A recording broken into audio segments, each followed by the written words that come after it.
Hello, my name is V Sin, and this is a snapshot of East Memories of Celceta. Now, this game came out on November let me get this right again, November the 27th, 2013 for North America. It's a port of the Japanese game by Nihon Falcom, also ported by Xseed. So this game is essentially an action RPG. Go around the world, you have a party, you do action combat, you go through a story. But let's get into a few more specifics here. So first of all, I'm going to load. Originally I was going to load the save file at the top, but then I finally got to the save file in the middle. You can see here that I've got almost 10 hours of playtime, so let's load this one. I'm going to try to avoid spoilers and do mostly some of the side quest stuff. I think there's still a couple left that I can do, but for the most part, I'll be trying to avoid spoilers, so I won't be progressing the story. I think I'll probably use a mini dungeon of sorts in order to keep going, but otherwise, I will be avoiding spoilers. So here you go, we're into the world, and I might as well mention it now. A lot of people say that the graphics are PSP quality. For the most part, I actually agree. Because, like, okay, the texture quality is nice. I personally like the aesthetic. When you go over to this fountain here, you can clearly see, like, at least around the rim, hard polygons all over the place.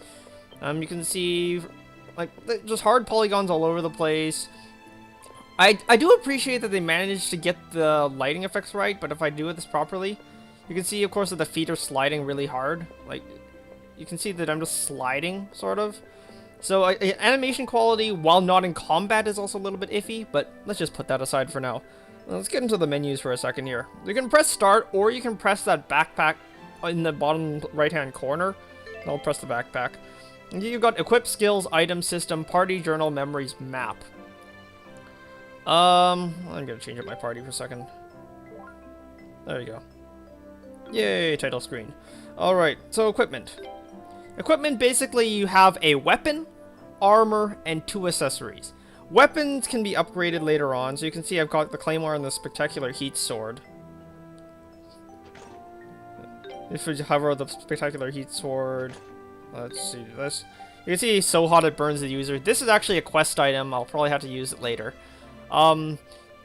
If you go over here, let's see. Okay, I'm gonna have to do this first. Oh, okay, you can see on the left side, you have all these various stats on the weapons. This also applies to armor, by the way. So in this case, you have the strength stat, how much your damage increases by, defense stat, how much your defense increases by, and then you have attack, absorb, crit, SP, poison, paralyze, burn, and frozen. Now what these do is attack increases your attack. Absorb is on attack or on hit. You will gain that amount of health. Crit is crit chance. But percentage, I believe, is just the number sitting there. SP is the amount of SP you gain on hit. Poison is poison chance, paralyze chance, burn chance, frozen chance. Poison chance is a long duration dot that does low damage. Paralyze randomly makes the character stop moving. Burn is high damage, low duration. Frozen is frozen, like completely frozen. The enemy is actually locked in the animation. I'll be able to show you this later. Now let's put the claymore back on. You can see scale mail. Have all these accessories. Accessories, for the most part, just give special effects. Yes, you do have power ring stuff like power rings that will just give you straight up stats, but there's also SP during aerial combos, status preventions, and skill XP gains, etc. I need to put that one on. And sure, that's good enough. Okay, skills. Skills I had to show you more into combat. Basically, every character comes with a set of skills. Now, I'm just gonna go with that all because I'm more familiar with this set. But you see, I have this various skills. So this one shoots a projectile. This one you dash forward. This one you jump into the air and hit targets. This one is a short attack combo. Now, let's see here. Look at the next, the word next on the left side of the flashing skill. What that means is the amount of XP required to get the skill to the next level. Because you can see Sonic Wave is level 1, Sonic Slide is level 2. In order to get skills to the next level, you have to use skills. I'm not 100% sure if you just have to use the skill a billion times over, or if you have to kill opponents with it. I think you just spam the skill while hitting targets with it, but I could be wrong. Basically, once you do that over and over again, your skill will gradually gain experience and do more damage, higher stun chance, etc. But some of them do have increased range and area, some of them don't. So let's just pick into the skill for a second. You see, of course, level, XP, whatever. What you also have is you can then pick from any of your other skills. Notice, just quick note, Blade Rush was already on the previous palette. You can actually put multiple skills onto a single skill onto multiple palettes, but of course it doesn't actually accomplish anything because skills don't have cooldowns, just costs. So let's put Sonic Wave back. You can only have up to 4 active skills at once. Obviously you can see that Adol had more than 4 active skills. Everyone has their own actives, like for example Chaotic Aura, Duran crits and is crit all the time. Let's see here. I would say that, for example, Karna is mostly ranged attacks. Homing Knives, I actually love that because it applies all of the weapon effects. So, for example, you have 9% freeze, and this fires 5 knives, and then she throws a billion more knives, and it's just a freeze lock. I don't know too much about Calica yet. I just got her. Ozma, most notable is Gaia Wall, which is a defense buff. Otherwise, on to items. Now you have Use, Artifact, and All here. So Use is just your generic consumables, you know, heal, heal, heal, status effects, revive, revive, temporary defenses, temporary stats, basically. And then this one is permanent stats, which I haven't used yet and won't bother using now. Artifacts. Now what artifacts are... What's the best way to describe it? It's similar to the tool in... say, like the various items that you find in dungeons in Legend of Zelda, for example. Basically, these items have special effects. You can get them... Like, these 3 I got in dungeons. This one I got in a mini dungeon, and the effect isn't quite the same. So, Dwarf Bracelet, it makes your character size a lot smaller. So you can fit through small passages. What it also does is decrease your stats. Hydra Scales lets you dive underwater. GL Shoes basically lets you run really fast and get past certain slopes. What I have noticed though is that these gimmicks are primarily mobility gimmicks, getting past an obstacle. I have not found a need to use any of these items during the boss fight. Just putting that out there. Could some of these be useful during boss fights? Yes. Like, for example, in the dungeon where you get Hydra Scales, you start the fight underwater, so you kind of can't be underwater with the Hydra Scales. But other than that, like, it doesn't really fulfill any combat value. Dwarf Bracelet actually decreases your combat value. Gale Shoes can be useful for dodging stuff like crazy beams of death, but it's a little bit iffy to control, and most of the time you could just dodge out of the way anyways. Spirit Cape is a special... Spirit Cape is a special one I got in a mini dungeon of sorts. I'll probably take you later to do some combat. This one, it's the base game mechanic is actually that you can stand still to recover your HP, but that only happens in the world segments. Like when you're just running around the world exploring. When you're in the middle of a dungeon, that is disabled. The Spirit Cape enables that again. That's about it. And then all. It's just an overview of it, so you can see all your various consumables up here, your artifacts down here, swords. These are, like, these 3 over here, Short Sword, Slasher DX, Bronze Edge, those are the swords I've already encountered, whereas these are the 2 swords that I have in my inventory. You can obviously gauntlets, knives, spears, maces, armor sets, accessories, minerals. Now, minerals. You see this setup here. These are the refined minerals. What those are used for is for upgrading weapons. You can also have, you see, plant materials, beast materials, and not key items. Plant materials and beast materials.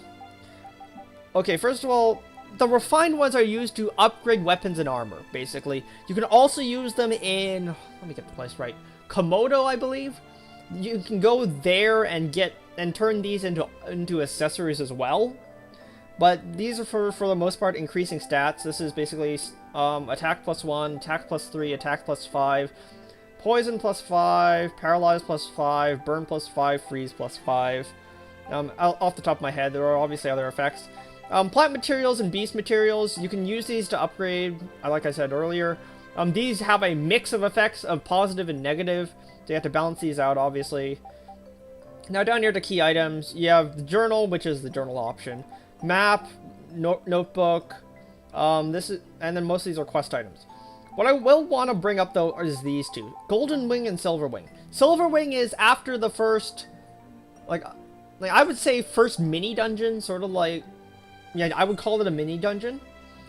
After the end of that one, you get the Silver Wing. It lets you warp between monuments of the same color. I just got the Golden Wing, and this allows you to warp to any monument on the map. This is actually a significant difference because it allows you to travel all over the map much faster than with the Silver Wing. So I'll be able to get to where I want to go sooner. That's a quest item. I have no idea why I can't return it in. These were consumed. That's a mine key. Alright. System. Let's go over these. Save load.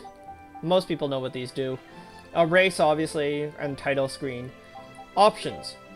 Separate audio sliders, that's nice. This option down here, offensive evasive AI, this can also be controlled with your rear touchpad. Offensive, you both hands pinch outward. Evasive, both hands pinch inward. You have to do it from both sides. I will say that it's too unwieldy to try to manipulate the AI by going into the menu every single time. So you're better off trying to use the touch controls. I appreciate that it requires both hands so you can't accidentally hit it. But at the same time, because it's a two-handed rear touch control, it also is hard to use reliably. Difficulty, you can actually pick your difficulty at the start. This isn't locked out. You can start Nightmare if you want to. But as it says at the bottom, you can only lower your difficulty. You see, if you try to lower your difficulty, you will not be able to restore it. Screw that, I want to play on normal. I've been playing on normal mostly because I just want to see what the difficulty of the game was intended at. As far as I can tell, easy, normal, hard, Nightmare, the main differences are amount of damage it takes to take something down and amount of damage you take. That's about it. I haven't seen any mechanical differences yet, although I haven't been that far in. Controls, you can see these are rebindable. You have action. It's the attack button, it's also the interact button. I surprisingly appreciate that. I mean, most games will use the X button for interact. But because this is the evade button, you may find yourself dive rolling around town all the time. And then, like, every single time you roll past a person, you suddenly start talking to them. That would be a pain in the ass. So I actually appreciate that they put the action button on something that was not the dive roll button. Guard is guard, evade is evade. It does pretty much what you expect it to. There's also flash evade and flash guard. Flash evade is when you evade right as the attack's about to hit you, take 0 damage, and you slow down time for a few seconds. Flash guard is take 0 damage, and I believe it's you get an attack boost or something. Switch is just switch characters. You can see here, if I try to rebind, then I can... Then here. You can see I can only swap the buttons. I can't actually, like, rebind them to anything other than right pad and LR. I can't use the D-pad, for example. So that's about it. Let's get out of here. And title screen is title screen, yay. Party. You saw this earlier, but basically you can see all your party members here. If you want to switch party members, tap the party member you want to swap out. Tap someone on the darkened side of the screen and you can swap them out. Yes, you can actually swap out Adol. I don't like swapping him out because I twinked out his weapon. That's about it for party swapping. That's just all it does, really. Journal. Now, journal, you can see over here that you have story, quests, monsters, materials, manual, records at the top. So this is obviously all the little story bits. There's like, hey, there's all this crazy stuff happened. Just to note though, Spirited Away in the Polluted River, you can actually do these two sections in either order. These are the first 2 dungeons of the game. Like I say, I call it first 2 dungeons, even though the mine at the start of the game is technically a dungeon. I don't call it a dungeon, sorry. So these 2 can be done in either order. That's also where you meet Karna and... Ah, crap, I can't remember his name again. Whatever, this is where you meet your first 2 party members. Quests, I have no idea why I failed this. I still have the item, I just didn't do it fast enough, I guess. Now you can see all these various quests that are available. You go to the quest board in town. It's at the bar, I believe. You can just take the quest. After that, you just run off into the world and you do it. There is no limit to the number of quests you can take, as far as I know. Monsters, this is basically just a bestiary. Fairly typical. Weaknesses are the attack damage types. I'll have to go into that during combat. You also have this catalog of all the minerals. Manuals, just controls,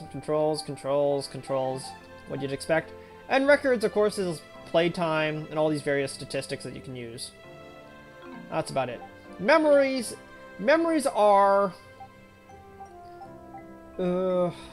basically, they're one of the ways the game tells its story. Let's scroll back up here. You can see that these chunks up here, I believe, at least a large portion of these, are, like, you can, for example, see the ones that are brown. Those ones are ones that are unlocked via completing the story.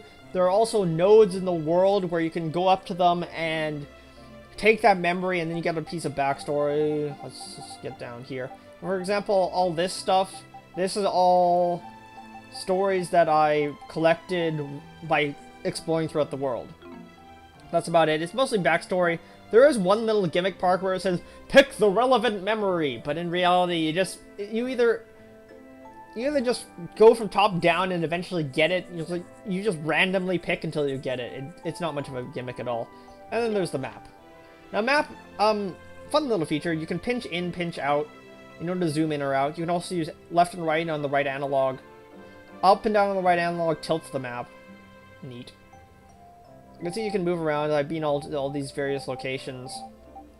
This way over here is Casino Mine, and then Frontiers area, Casnan, and all these various areas. At least at this point in the story, I believe there's a big chunk over here that still needs to be explored because I can't get past this point here and this point here. So you get funneled to the left here.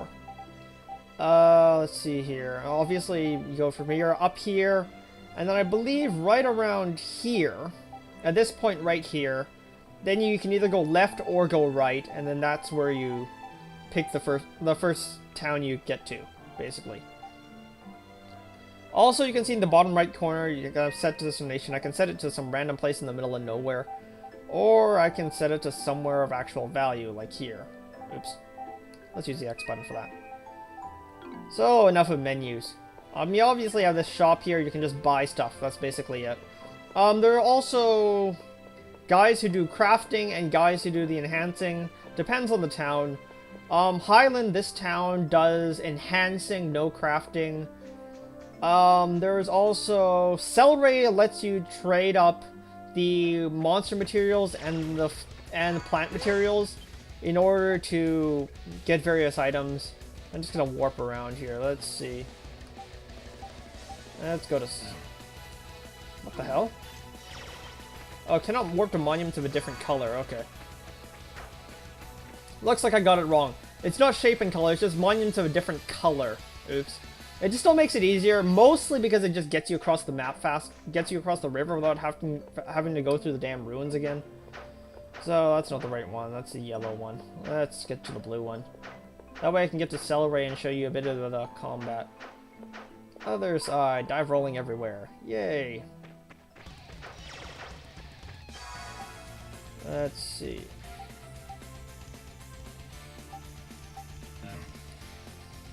Different color? Weird. So either the golden wing is not working or what? I don't know. Or maybe I just completely misread it and it's actually just of the same shape. Let me reread that. I think I got it wrong, didn't I? any monument on the map. Weird.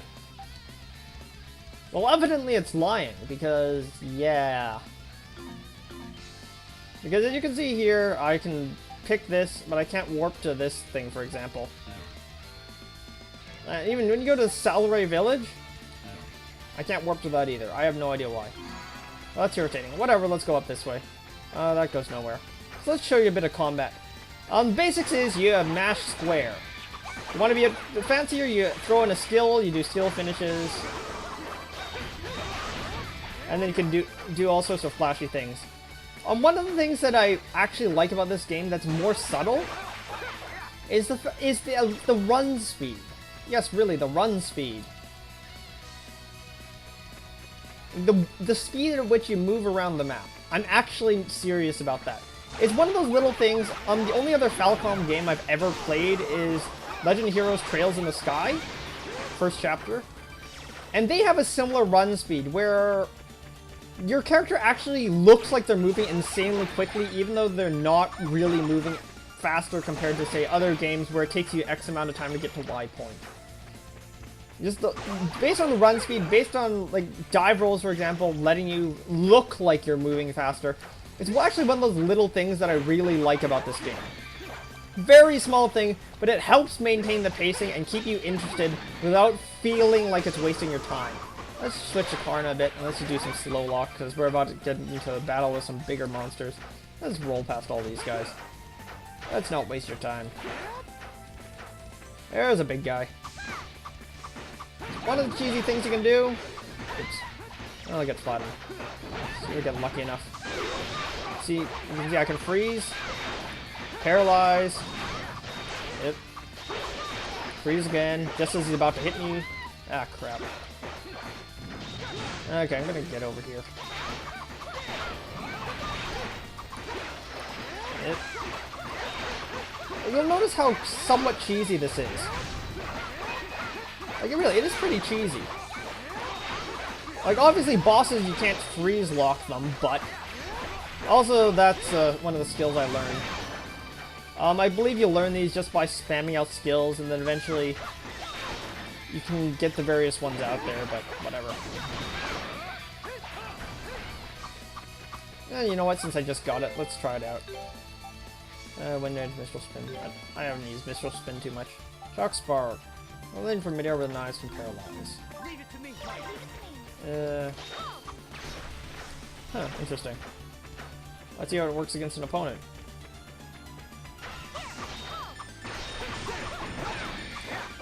Weird. Knocks him back? Huh. Whatever. You can see that the combat speed is actually pretty nice. Combat depth, it can be basic. Like, for example, you can get away with just mashing square like this. But, for the most part, you do actually want to use the skills so you can use your special abilities and stuff. Let's keep going a bit. This is the camp, isn't it? No, it is not the camp. Okay.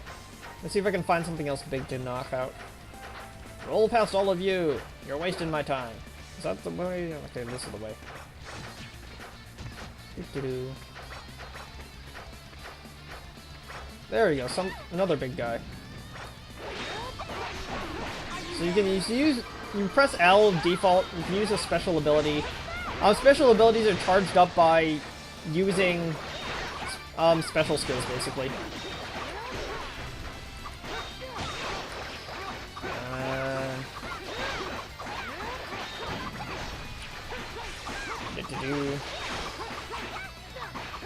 This is slightly more uninteresting than I expect. Than it seems. Boss fights, you cannot do this cheesy little. You can't do this sort of stat lock on bosses because they're all immune. Well, let's just show you something a little bit silly here. I'm gonna change it to the Spectacular Heat Sword. Oh, I'm burning! I'm burning! Oh, help! So when you get just a tip, when you get this item, what you also have to do is you have to go to equipment. Let's remove that. You have to, if you have a Crimson Scale Charm, you can get it from a chest in the world. I believe it's like north of Celray or something. Equip this Crimson Scale Charm, and then you don't burn yourself to death with this weapon. Just a small tip for when you get this far. In return, though, this weapon has fairly high base stats for when you get into the game.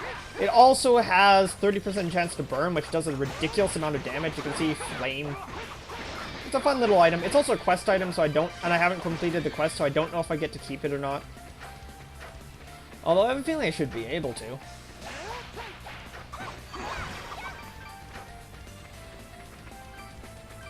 Alright, let's see, where am I right now? Get to the map. I actually like the touch controls in this game. That's the thing. Let's me keep an eye on everything. You know what? Let's progress through the story. Oops.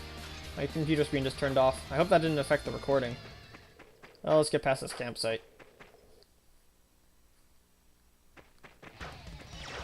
Normally this place is racked with sanctuary storms. It's called that because this place is normally stormy as all hell. Then a point in the story progressed to this place cleared up. It's at least nice to know that that Falcom did manage to make use of the 3D graphics to actual effect instead of just looking pretty, because they changed the environment of this without having, like, to say need a completely different texture palette. They just changed the lighting, which is nice. And I'm only really saying that because even say Trails in the Sky, it was all 2D sprites on 3D background. Like, I swear to God, everyone since the start of Ragnarok Online was stealing the Ragnarok Online style.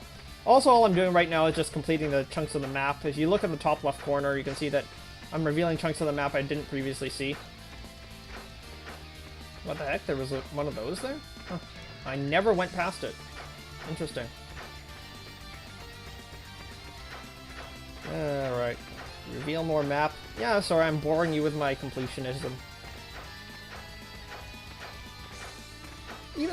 Even so, though, like, the movement pace, like I said before, it's actually nice enough that it's not too annoying to run around like this.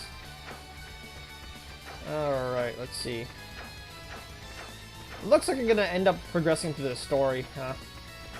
Mostly because I just don't want to have to go all the way bloody through the ruins again. Is there anything in this corner? Because normally you'd get hit by thunder if you try to go that way. This tower here is the third dungeon. Despite the way it looks, no, it is not actually the final dungeon. It is the third dungeon. Although for all I know, it actually is the final dungeon. I'm just an idiot. Let's just use my special relic. Oops. Exit down this way. Why haven't I been using this? I only just got this item. So here, just sprint down here. Yay.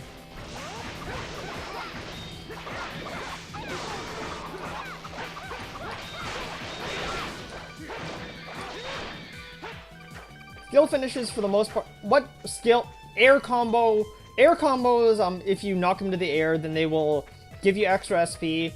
Skill finishes and excellent finishes will also give you more SP and increase this drop value of items. That's basically it. So for the most part, whenever possible, you want to do a skill finish. That's about it. Hey, there's something big over there.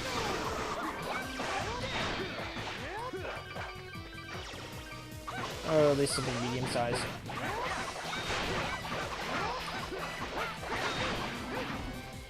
Alright, let's see what we got. If I run into a story segment, then I apologize in advance. Because I actually haven't been past this part of the game yet.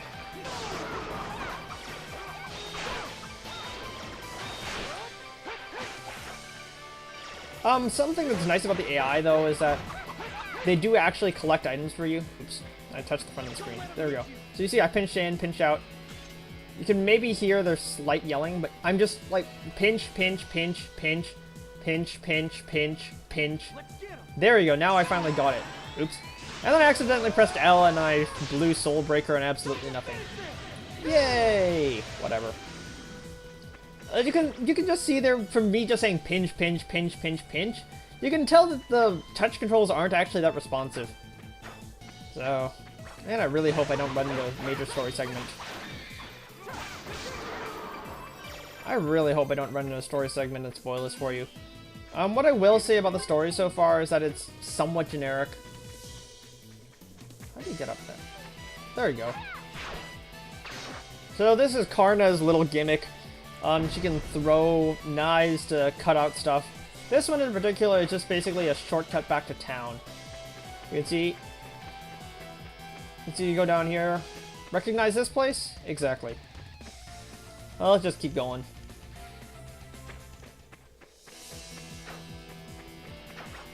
Let's get past you. Is there a chest over here? No, that was the platform. Well, let's get out of here. Doop-a-doo. What are we looking at? Ah, damn it, that managed to miss everything? Really? There we go.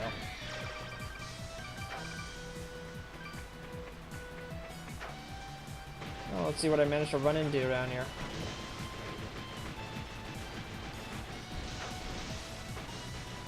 Just run around like crazy.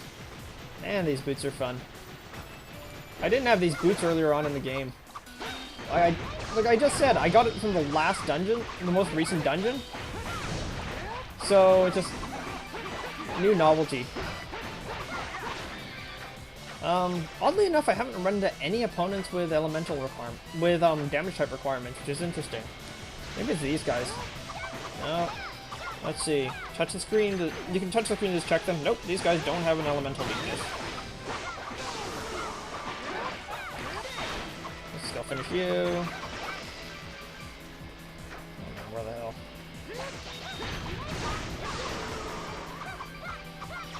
Huh, interesting. How come there are suddenly no monsters with damage check requirements? Very interesting.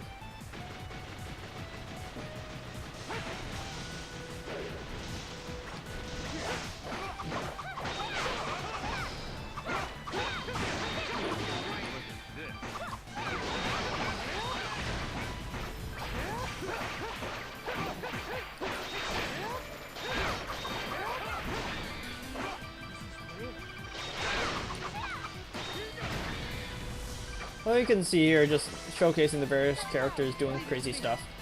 Let's grab this chest. And you know what? I might as well get to the verdict now. Sadly, I won't be able to show you any dungeons, mostly because dungeons kind of, you know, empty out after you get through them. But overall, I would say I'm surprisingly happy with this game, because East Memories of Celceta was not a game I was looking at all.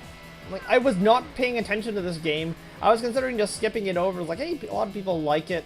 And I was like, oh, I found a copy at my local EV Games. Like, hey, sure, why not? Trade in a couple things, get the game. Turns out it's actually a really good game.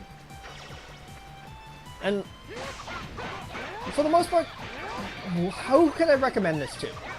Because surprisingly enough, difficulty is not too bad. You can obviously get it up to Nightmare to make it truly difficult.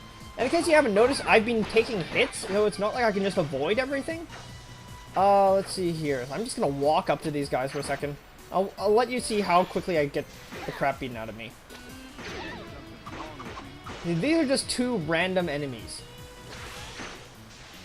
You can see that they're actually taking a pretty large chunk of health out of my bar. Hopefully they're not attacking too much. But you think that even this is normal. I have fairly good items right now. I recently upgraded everything. And I'm actually taking a pretty large chunk of damage. I think some people might not like all those little status bars that keep popping up every single time you do something, but personally I'm a fan of them.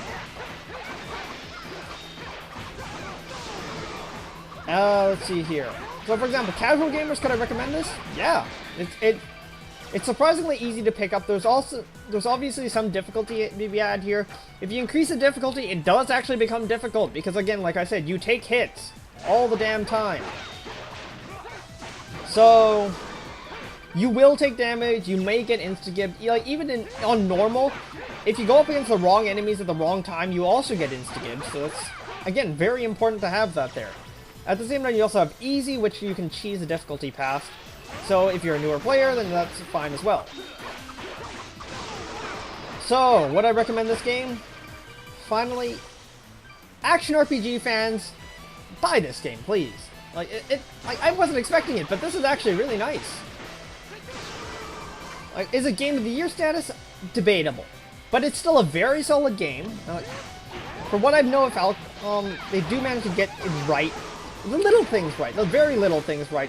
Like, like I mentioned earlier, the run speed, even the animation quality here. Like, sure, the running animation doesn't look pretty, but you see the flashiness of all these combat animations? That looks pretty. Let's get Duran to pick this lock. What the heck is a blue tree or earring? Oh, let's find out. Increases obtained SP. Huh, interesting. And this is one of Adol's memories. So, these small memories, there's nothing really spoilery, it's just backstory. Let's take a look at this, shall we?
So really, that scene there had absolutely no impact on the story at all.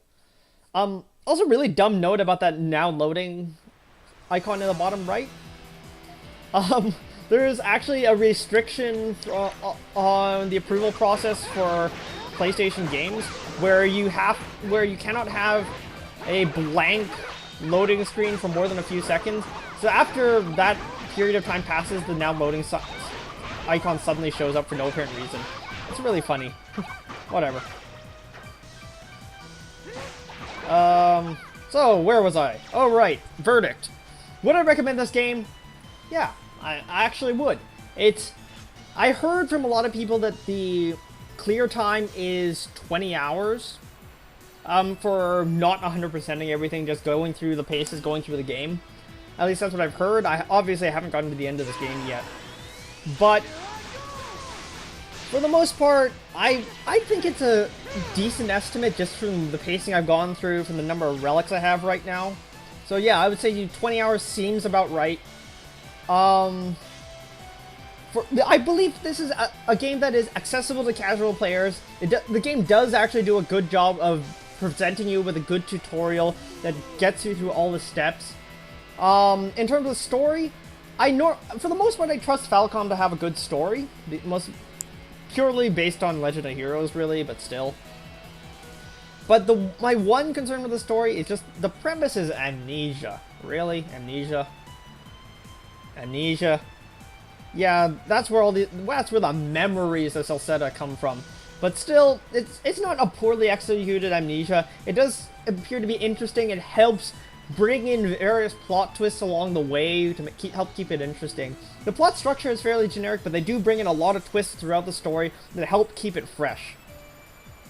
Combat system, like I said before, I really like this thing. Like, I don't know, just from how flashy it is. It's flashy, all this stuff is actually practical. Like, for example, with Karna, you can see all these homing knives and the fast thing. You can use her to abuse, various on hit effects, which is a nice way to introduce variety, because other games, these guys would just basically be static. Like, sure, this punch combo looks basic, but you notice it's extremely similar to what Adol does. But no, all the different characters do have their own special combat style, Except for maybe Cecilia. I don't know. She seems somewhat generic to me. Oops. I've been sitting around here too long. I can deal with you, deal with you.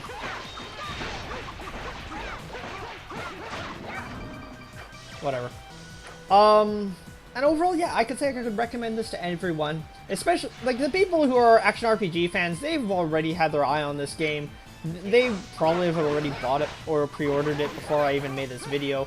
But if you're on the fence about this game, I say $40, definitely worth the price of admission. If you were looking for another game to get before Christmas or as a Christmas present, by all means, get East Memories of Celceta. So TLDR, great game. Buy it for everybody. My name has been V Sin. Thanks for watching.